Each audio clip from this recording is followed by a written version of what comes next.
ఇదే కదా నీ కథ ముగింపులేనిదై సదా సాగదా ఇదే కదా నీ కథ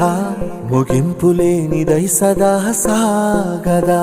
నీ కంటి రెప్పలంచున మనస్సు నిండి పొంగిన ఓ నీటి బిందువే కదా నువ్వెతుకుతున్న సంపద ఒక్కొక్క జ్ఞాపకానికి 100 ఏళ్ల ఆయువుందిగా ఇంకెన్ని ముందు వేచనో అవన్నీ వెతుకుతూ పదా మనుష్యులందు నీ కథ మహర్షిలాగా సాగదా మనుష్యులందు నీ కథ మహర్షిలాగా సాగదా